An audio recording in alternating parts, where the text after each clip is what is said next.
Good evening and salutations, my GH fans. Wow, there was certain parts of this episode that was comical, but not in the way that you would think it is.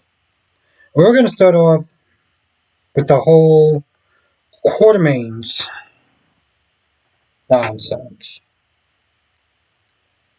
Long story short, Tracy decides to not press charges. Now, I wrote in my notes, and clearly, after the way that she acted, I had to sit there and ask that shit. Because part of the reason why I felt like she decided not to do it was because Brooklyn was like, listen, she owned up to her mistake. She did the right thing in the end. She apologized. We don't need to sit there and take it that far. And then she also said that she did it for Monica's sake. Okay? Cool. And then she goes back to acting like the nasty, viperous, spiteful, immature bitch that she's always been since I first started watching this show back in high school. And I generally hate saying that word, but that's the only way I can sit there and describe Tracy in this moment. Now, apparently she did get in the will that, she got the locket. She also got some property or whatever. Well, she got the money to purchase a house in her neighborhood. And, while that was going on, she was crying and everything like that. I was like, that's really great. Your ass should probably be in jail. Just, just saying, like,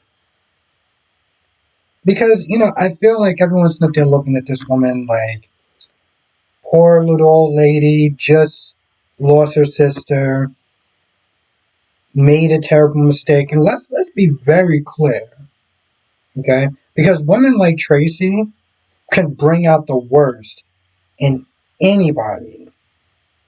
Now, her little nasty ass attitude is what got Ronnie to sit there and act the way that she acted. Was it right? No, because you did commit a crime, right? And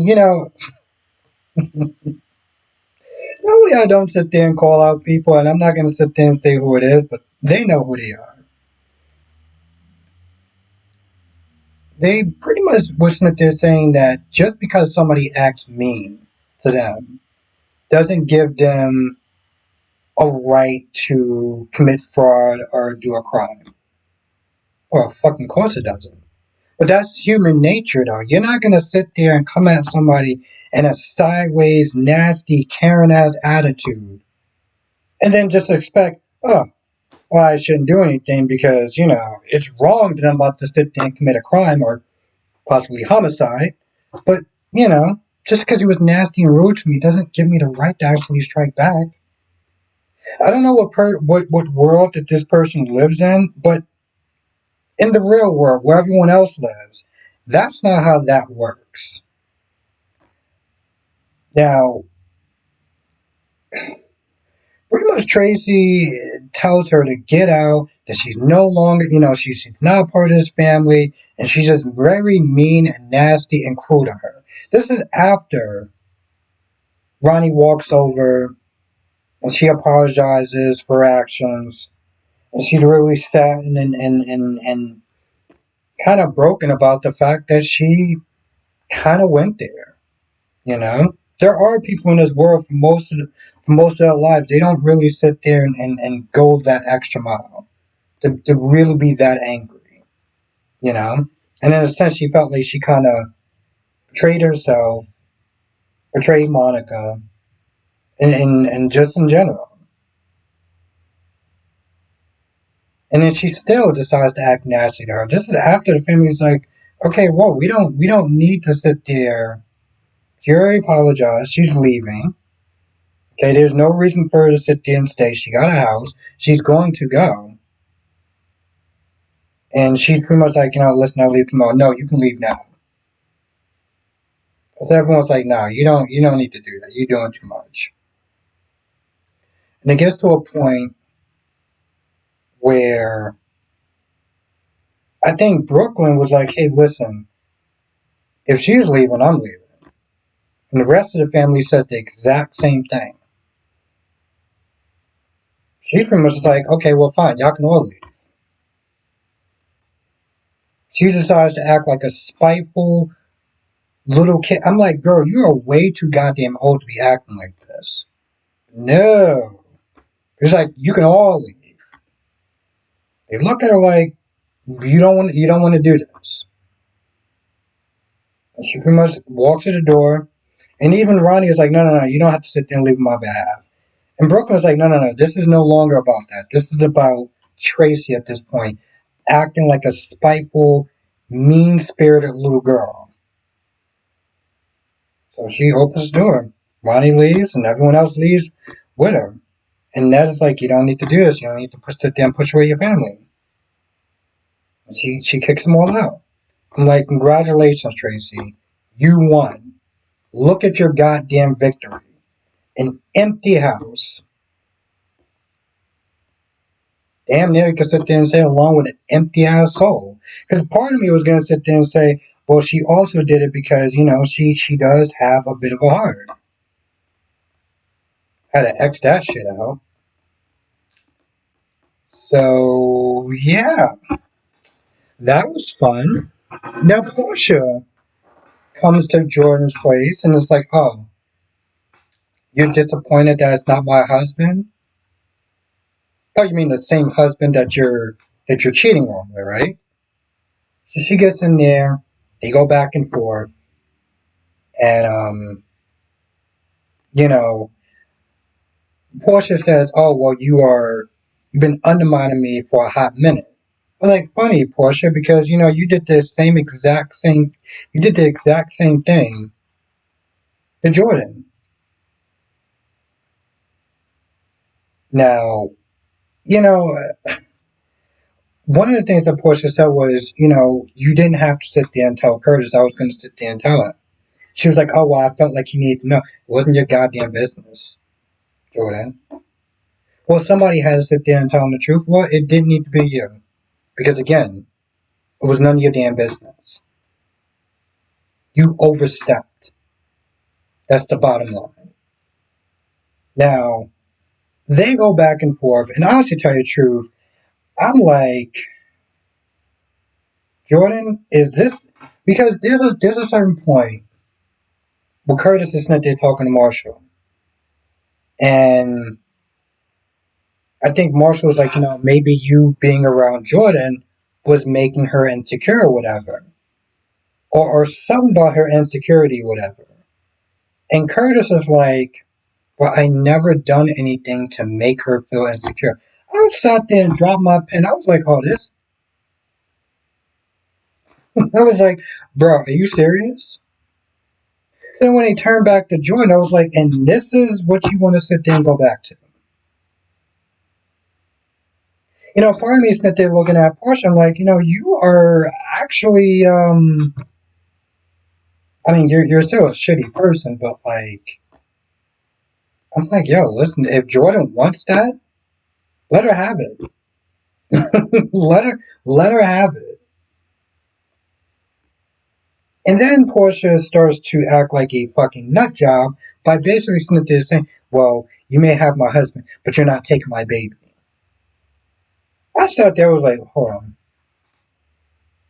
In what universe did she say remotely try to infer that tiny little brain of yours that she plans on taking your baby? Even Jordan was just like, what? Then they go back and forth, and Porsha leaves. This is after Porsha was like, oh, you threw yourself at my husband. Okay, Porsha. I guess we just gonna sit there and act like you weren't bumping and grinding with Isaiah like, a couple of days ago, right? Mm-hmm. Okay, cool. Both of y'all look like shitty people, by the way. I just want to throw that out there. Oh, and like I said, Curtis is just not there, just venting to Marshall about his whole situation. But I thought that part was actually pretty important because I was like, I'm sorry, what? Like, what did you just say? So that happened, right? Um,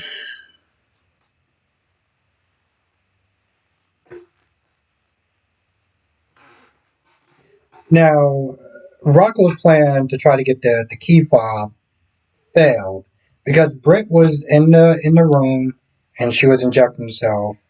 Rocco opens the door and she yells, she's like, "Oh, I didn't tell you to come in here," or something like that. Didn't realize it was Rocco and then had to sit there and chase him. I was like, damn, Rocco, like, you're not fragile. Like, I didn't think you needed to run away. Like, you couldn't be like, okay, cool, I'm sorry, my bad, or whatever, and walk away. This dude looked like he couldn't wait to get out of Dodge fast enough. But anyway, she chased him down. It's like, hey, what's going on? And pretty much his excuse to try to like, because at first he was like, hey, listen, how about we get some coffee, whatever, just sit there and talk. And she's like, hey, listen, I can't really do it right now because I'm at work. So Rocco decides to sit there and tell her, oh, by the way, I told my mom about, us spending some time together, on a dinner thing, and she wasn't really too happy. Britt was like, you could have called me and told me that. Like, thanks for the heads up, but do you honestly think that if she was upset about that, that she'd be cool with you and me getting coffee? He was like, yeah, that's a really good point. And then he just kind of runs out, knocks into Sitwell, and then leaves and then goes back to Gio and Emma with this whole talk about, he feels bad for the Quartermaines as far as losing their house. Emma's like, hey, listen, you can go and see them.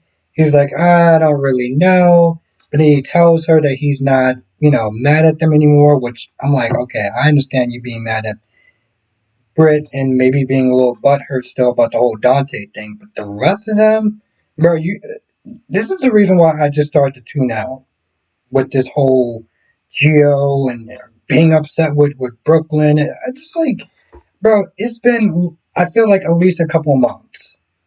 I don't care anymore. I literally do not care. But, I didn't talk about the violin or whatever.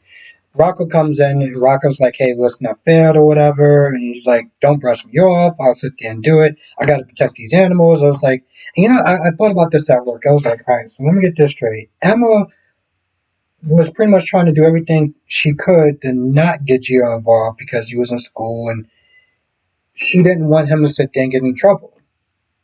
You go from that to enlisting a bunch of kids in this probably illegal crusade, heist, or whatever you're going to sit there and do. So you didn't want to get Gio involved. You have no problem getting these kids involved. What about that work? I was like, that doesn't really track. But okay.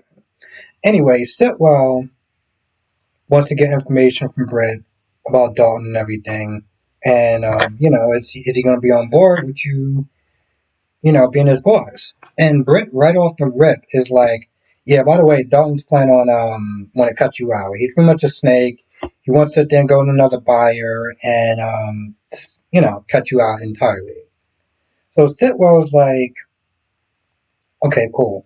Go back to him and tell him that you're in on a plan. Britt's like, I don't really want to do that. Sitwell's like, yeah, I'm not giving you a choice.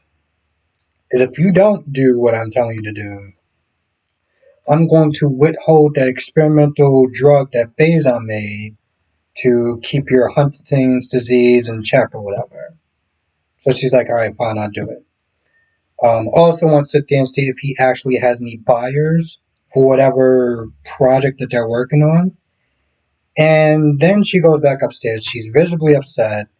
And Jason comes over and is like, hey, listen, I got your license or whatever, or insurance card or something. And, she's clearly visibly upset and she's shaking and stuff. And, Jason's like, hey, what's going on? Are you okay? And Britt pretty much lies and it's like, oh, yeah, I made a breakthrough with Rocco. And Jason's like, well, that's good because, like, you can be a really good influence in his life. And then Britt gets all cold and defensive and just kind of walks off. And it's just one of those things where it's like, I don't know how Jason actually puts up with you. I really don't. Um, Now Marty goes back to Laura and tells her what he did, but then justifies it and be like, oh, well, she was asking for it, and she ruined me, and she made me go to jail, and I had to pay a whole bunch of money to my ex-wives, and, yeah, I did blackmail Ronnie, but initially, she was part of the scheme or whatever, and you know what it felt like? It felt like a kid pretty much telling their parents, how they got in trouble at school. And Laura's like, so is there a reason why you're not in jail? And Marty was like, they said they wouldn't press charges if Laura asked them not to. Now, they did this because they felt like the punishment from Laura's disappointment would be far worse than him going to jail. Which I don't agree. But here's the thing though. When your parents are upset with you, when your parents are angry at you, it's one thing. When your parents are disappointed with you, that hurts on a whole deeper level. So she was disappointed with him, and you can tell just how painful that was. And she pretty much is like, listen, I'll go and I'll do it, but you got to get out. I don't want you living in the house. Then Sonny comes on in and says, is this a bad time? And this is Marty's like, so let me get this straight. You have no problems that they're doing business with a fucking mobster. But me and trying to get back at Tracy, whoa, whoa, whoa, that is too much. You went too far. You broke the law. I'm pretty sure Sonny broke a bunch of laws today. But you're upset with Martin? Okay. Anyway, he leaves, and Sonny is just like, I talked to Sitwell, he put me on notice, and Laura's like, yeah, Sitwell put me on notice too, and tells him that Sitwell wants her to push for Measure C, otherwise, whatever. And Sonny's like, listen, I'll take care of him, but Laura's like, no, I can't have you do that. I'll take care of my own way. Why? Okay, Laura, why can't you have him do that for you? I mean, you go to lunch with him, you spend time with him, but Sonny's not there taking care of another local criminal? Oh, I can't do that. Why? Is it going to look bad? Sis, when did you care so much about optics? Well, I'm pretty sure she literally sat there and said that she did not care about optics. So, you know what she also doesn't care about? Ace inheritance. She's so busy hanging out with local mobster and doing God knows whatever else that Ava, Christina, and Alexis have been taking money out of that child's trust fund for a hot minute. And you like, you want to do something about that, or are you even paying attention to that? Are they ever going to sit there and find out what's going on with Kevin? They're going to address that? Like, these are the questions that I do sit there and want to know. Um, why do I feel like that's about it? Because it's not. See, Sonny was with Alexis, and Drew comes in. Drew's like, what the hell? Sonny's like, oh, well, next time you want to sit there and come in here, you need to make an appointment. Like you did? And, Sonny's like, you can wait outside. And, of course, Drew's like, so this is about Scout, but, I can come back another time. And that's when Alexis kicks him out. Now, Alexis says, so is Scout still coming over to do trick-or-treating? And I think it's also Sam's death anniversary. I don't know. She's been on it. She hasn't been on the show in so long. I totally forgot when her last day was. But Drew's like, she's coming with me because she's upset. And I think it'd be really good for her. Alexis argues that she needs to sit there and be with family, and you can come as well. So she invites um, Drew to come to come to the Alexis place and mourn Sam and stuff. And Drew's like, okay, fine. Okay, you're gonna allow me. So who's gonna be there? Molly, Christina, Danny. Whoa, whoa, whoa, whoa, whoa. Did you just say Danny? You mean that troublemaker? No, no, no, no, no. He's going to cause a fit and is going to it's gonna get Scout upset. No, no, I don't think that's a good idea. And to be fair, Danny would probably cause a scene because Drew has been such an asshole that you wouldn't blame him. So Alexa's like, fine, Danny won't be there. With Danny not there, Drew's like, okay, fine, we'll stick to the original plan. You take care of Scout, and I'll go to the fundraiser. I'm like, bro, it is Danny's, one anniversary from his mother's death, and you still are acting like such a piece. Like, it is amazing, and by amazing, I mean like horrible. But this is the Drew Kane that, the new Drew Kane that we've come to expect and pretty much loathe. Um. Anyway, Gio talks more about, I don't know, his issues and whatever. And honestly, to tell you the truth, I don't really give a shit. Like, I really don't, because it's like, I'm moving a little bit inches closer. I was like, all right, listen, I'll start paying attention when you actually let these people in, because this is just ridiculous at this point, and I generally don't get it. Now, I feel like that is about it. I might have missed something here or there, but that is the general gist of the episode. Now, this weekend was a really good live stream. We looked at some classic GH characters that I haven't seen in a long, long time. And if you look at the membership one, I would definitely sit there and say we can swap this person out with Trina. I would totally love this person to come back for Trina at this point. Um, so if you're not a member, make sure you join and definitely watch that stream. Um, with that being said, I'm gonna go. I'll see you in the next video and tomorrow's live stream.